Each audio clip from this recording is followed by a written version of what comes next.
En manchette ce soir, c'est la fin pour Justin Trudeau.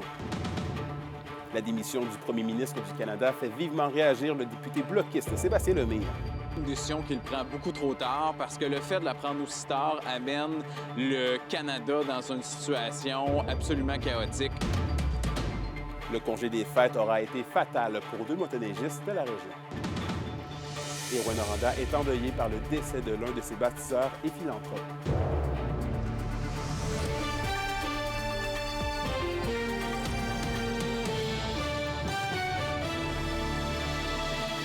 Bon début de soirée, ici Anthony Dallaire, très content de vous retrouver en ce début 2025.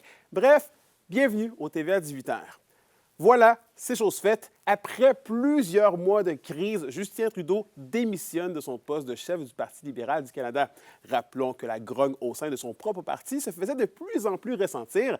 Le député bloquiste de la région a réagi. Voici ses commentaires.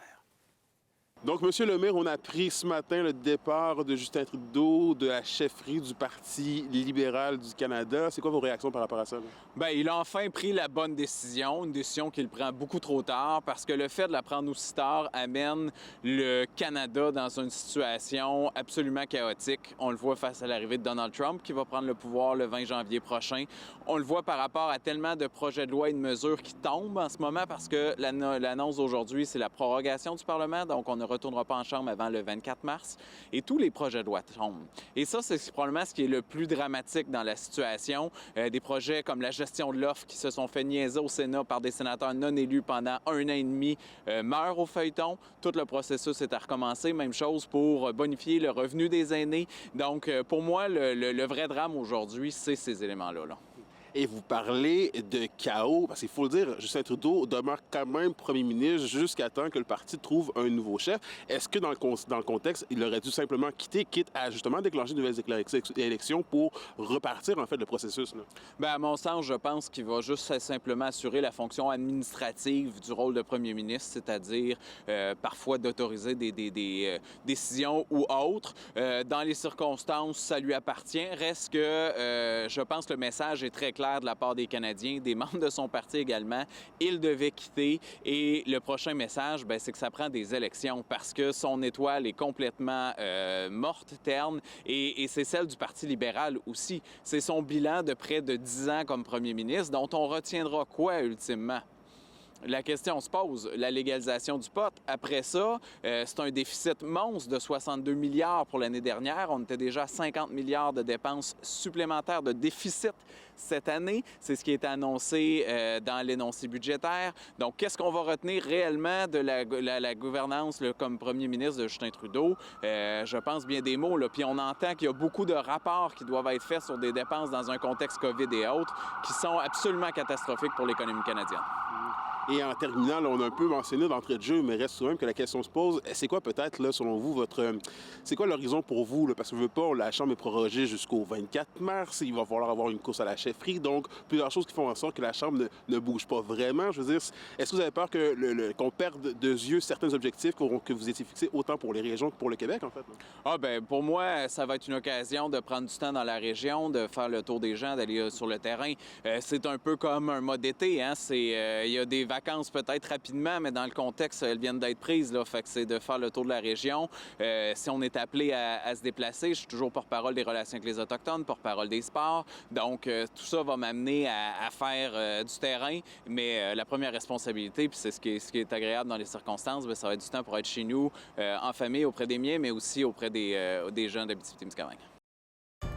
Vos réponses à la question du jour TVA, une présentation de la clinique infirmière Nord-Ouest partout dans la région. Notre équipe peut vous recevoir pour un bilan de santé, une infection, le suivi de maladies chroniques et bien plus. Contactez-nous pour plus d'informations ou visitez notre site Web. Et à la question du jour, on vous demandait, êtes-vous satisfait de la démission du premier ministre du Canada, Justin Trudeau? Et vous avez répondu oui à 94 %.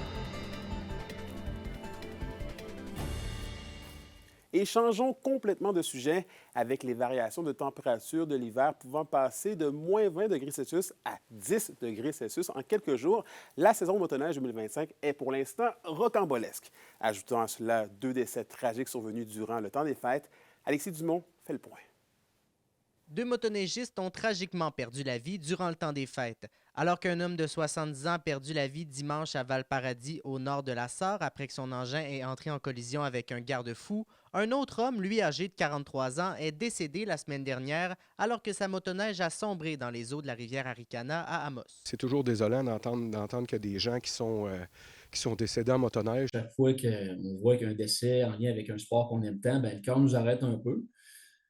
C'est toujours désolant de voir des incidents comme ça qui arrivent. 2 tragédies survenues en plein début de saison et à un moment où la température varie en haut et en bas de la barre du 0 degré. Beaucoup de zones humides qui n'est pas gelée encore. On défonce avec les machines. Fait que c'est pas évident de remplir, puis il n'y a pas beaucoup de neige pour remplir les trous. Donc, c'est là où on en est présentement, puis on espère que le froid va rester, puis qu'on va être capable de continuer à ouvrir les sentiers, puis à avoir de la neige pour surfacer, pour que ce soit beau, là. On est à peu près à la même place qu'on était il y a 3 semaines, là, quand on est sorti la première fois. Fait que là, on espère que ça va rester gelé. Plusieurs consignes de sécurité sont recommandées lors de randonnées en motoneige. C'est vraiment de circuler avec prudence, respecter la signalisation, puis si jamais on voit des rubans sur les côtés dans le sentier, c'est de faire attention, ralentir, ça indique des dangers. Fait que c'est juste d'y aller prudemment. Il faut vraiment pas prendre de chance, aller dans un sentier balisé, rester dans un sentier balisé, puis la même chose les cours d'eau. Nous, on va sonder la glace, on vérifie la glace à différents niveaux, on met des baguettes, on balise, donc si on reste dans les balises, on devrait être correct. Les contrevenants aux règles peuvent d'ailleurs recevoir des contraventions. Il y a plusieurs opérations qui se font en sentier. Oui, vous pouvez avoir des amendes pour les vitesses excessives et effectivement pour s'il vous manque des équipements sur votre motoneige si vous n'avez pas votre casque de protection, vous pouvez également y avoir une amende. L'arrivée des températures froides dans les prochains jours devrait certainement aider les pistes pour les motoneigistes. Alexis Dumont, RNC Nouvelles. Parlons d'une autre bien triste nouvelle. André Philippon n'est plus. C'est le vendredi 3 janvier dernier qu'a été annoncé le décès de M. André Philippon, un ancien conseiller municipal de la ville de Rouyn-Noranda. Ce dernier a fait plus de 16 ans d'implication pour la ville et bien plus dans sa communauté. Un reportage de Citane Julie Labrec. M. Philippon, on se connaît de longue date. C'est lui qui m'a incité à faire de la politique, à me lancer en politique municipale. M. Philippon, il faut se rappeler, c'était un homme de cœur. Hein? Il était là pour la population avant son bien-être à lui, puis je pense que c'était dans sa nature. C'est en 2005 qu'André Philippon débute son mandat de conseiller municipal du secteur Rouyn-Sud, et ce, pendant 16 ans, jusqu'en 2021. Et c'est des traces inspirantes qu'il laisse selon le conseiller municipal d'Aiguebelle, Stéphane Girard, qui l'a côtoyé autour de la table du conseil. C'était un homme du peuple. C'est quelqu'un qui aimait tout le monde. Puis ce qui était plus important, c'était le bien commun du citoyen. On travaillait pour les citoyens et peu importe où ce que le projet était, même si c'était à Clérici, c'était important pour André. Donc, c'est un monsieur que j'admirais beaucoup, puis qui va faire un grand vide au niveau politique municipal à Rouyn-Noranda. Quant à la conseillère du district Rouyn-Noranda-Ouest, Sylvie Turgeon, elle souligne son appréciation pour son collègue avec qui elle a travaillé pendant plus de 16 ans comme conseillère. Je pense que la population, l'a vu dans les médias sociaux, était très touchée par son départ subi, mais malgré tout, malgré sa maladie qu'il avait eue des derniers temps.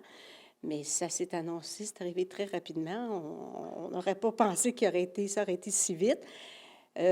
Puis pour terminer, j'offre mes sympathies à la famille. André Philippon était bien connu dans la communauté, notamment grâce au projet du manoir Philippon, une maison hantée qui a pu amasser plus de 80 000 $ en dons pour la Fondation hospitalière et le comité de soutien à la pédiatrie dans les années 90. Aussi, Mme Manon Rivet, qui a travaillé de pair avec M. Philippon à l'ouverture de 2 succursales Uniprix à Rouyn-Noranda, nous mentionne par écrit qu'il était un homme dévoué et à l'écoute des besoins de chacun, mais surtout qu'il était toujours de bonne humeur et prêt à compter des blagues. Cite à Anne-Julie Labrec, RNC Nouvelles, Rouyn-Noranda. Dans un autre ordre d'idées, l'Abitibi-Témiscamingue est la région qui a été la plus généreuse à travers le Québec pour la guignolée des médias 2024.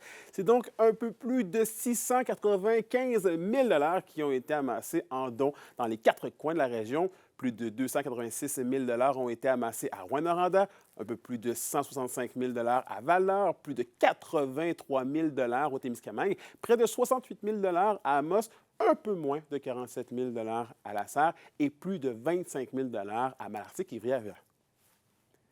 Et on termine ce premier bloc d'informations en politique provinciale puisque le Parti québécois réclame un groupe de travail afin d'éviter les ruptures de services en santé dans la région, notamment celle en obstétrique. La formation politique a compilé plusieurs ruptures dans les dernières années en Abitibi-Témiscamingue et la région n'a pas connu d'année sans restriction de services en santé depuis 2022.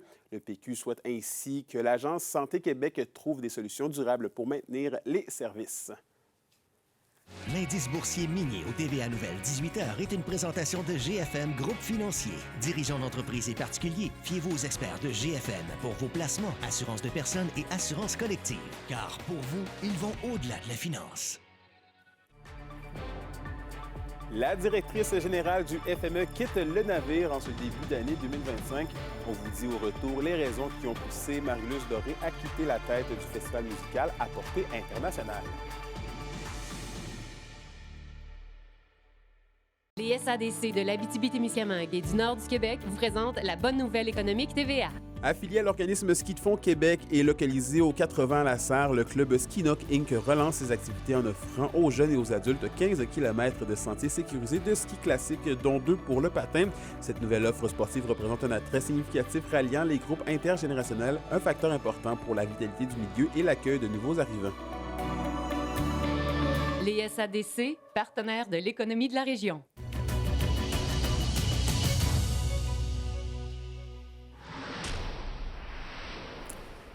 N'en déplaise à ma collègue Justine, qu'on retrouvera avec plaisir dès mercredi, je me transforme en chroniqueur culturel le temps de quelques nouvelles. Et on débute avec le Festival de musique émergente de l'Abitibi-Témiscamingue qui doit se trouver une nouvelle personne à la direction générale. Marie-Luce Doré, qui occupait cette fonction depuis 2023, quitte la tête de l'événement après avoir piloté 2 éditions. Celle qui est originaire d'Abitibi-Ouest confirme qu'elle relèvera de nouveaux défis qui lui assureront une meilleure conciliation travail-famille. Marie-Luce Doré reste en fonction jusqu'à ce vendredi afin d'assurer une transition harmonieuse avec le conseil d'administration. J'ai eu une opportunité qui m'intéressait. J'ai senti que c'était le moment pour moi de quitter.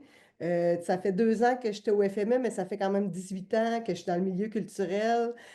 Puis là, ce que je m'en vais faire, je ne peux pas le dévoiler tout de suite, mais tu sais, c'est complètement autre chose, puis c'est venu me chercher. Je pense que ce que j'ai apporté, c'est vraiment de la joie, de la bonne humeur. Moi, je suis quelqu'un qui travaille vraiment en s'amusant, avec beaucoup d'amour pour mes équipes, puis je suis une maman un peu, là. Fait que je pense que c'est ça qui a été... je pense que dans l'équipe, c'est ça que je vais avoir laissé, puis j'espère que ça va rester, que l'équipe va rester soudée. C'est pas toujours facile dans le milieu culturel, tu sais, depuis les dernières années. C'est un milieu qui l'a eu rough. On est revenu aux bases de ce qu'est le FME, de la bonne musique, des lieux à découvrir, une ambiance. Puis je pense que ce qu'on a voulu établir dans les 2 dernières années, ça va rester. C'est ce que je souhaite. Et je termine ce bloc culturel en littérature, puisque l'auteur du livre à succès « Rue du Plessis et ma petite noirceur », Jean-Philippe Plot, sera de passage au bar-librairie L'Ivresse de Rouyn-Noranda mercredi. Son livre raconte de quelle façon l'homme a grandi dans une famille ouvrière de Drummondville et a poursuivi ses études universitaires en sociologie et est devenu animateur radio. Les gens sont donc invités dès 18h mercredi à échanger avec l'auteur. Entre week-end victorieux et transactions fructueuses, quoi retenir des dernières heures dans la LHJMQ? Soyez avec nous au retour puisqu'on fait le bilan des bons et mauvais coups de nos 2 équipes régionales.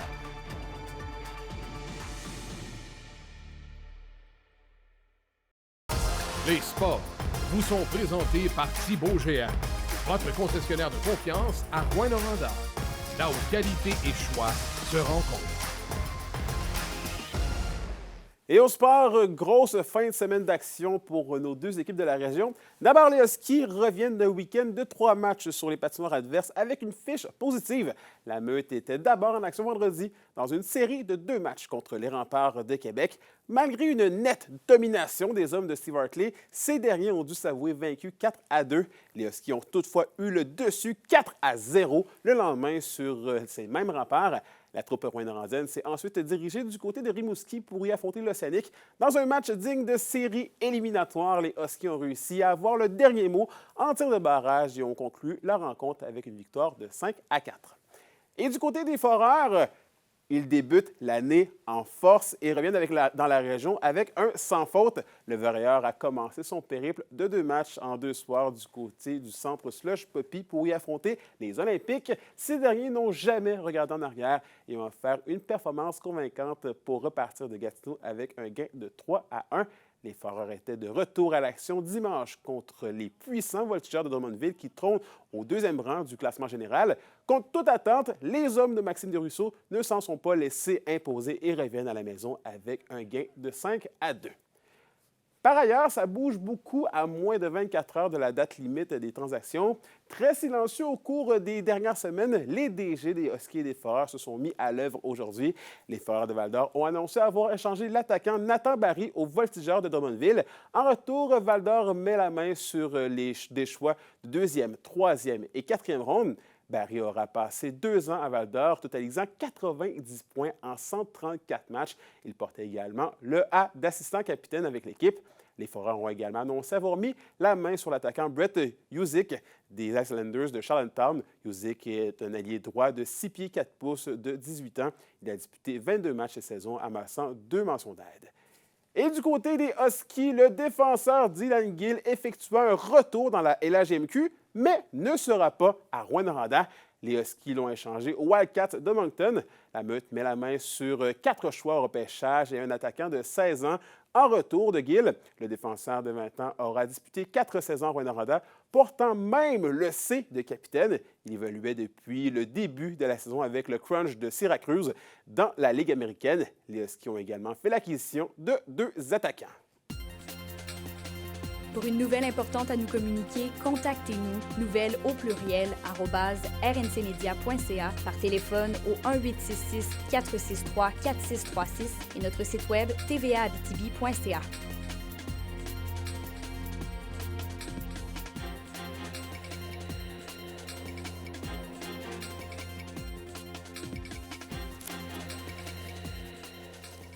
La météo. Une présentation de Nicole Auto de la Sarre, la capitale du pick-up. Vous y trouverez toujours le meilleur choix, toujours le meilleur prix. Et à la météo de l'Abitibi-Témiscamingue pour ce soir et cette nuit, c'est de la faible neige intermittente pour tous les secteurs avec des minimums de moins 17 degrés Celsius. Pour la journée de demain, c'est généralement nuageux avec 40 % de probabilité d'averse de neige pour le Témiscamingue et de la neige intermittente pour l'Abitibi, maximum entre moins 14 et moins 15 degrés Celsius. Et finalement, en aperçu pour mercredi, c'est des nuages avec un maximum de moins 15 degrés Celsius pour l'Abitibi et de moins 17 degrés Celsius pour le Témiscamingue. Avant de se quitter, la Ville de Val-d'Or souligne le décès du commissaire industriel de la Corporation de développement industriel, Jean-Yves Poitras, qui occupait cette fonction depuis plus de 20 ans. Il était entre autres impliqué dans le projet de zone d'innovation Novinor et a contribué à la mise en place du centre de transit minier nordique. Bref, merci d'avoir été des nôtres ce soir. Notez que ce sera moi qui sera à la barre du bulletin TVA pour toute la semaine afin de vous livrer le meilleur de l'information régionale. Sur ce, je vous souhaite de passer une très belle soirée. On se retrouve demain midi. D'ici là, prenez soin de vous.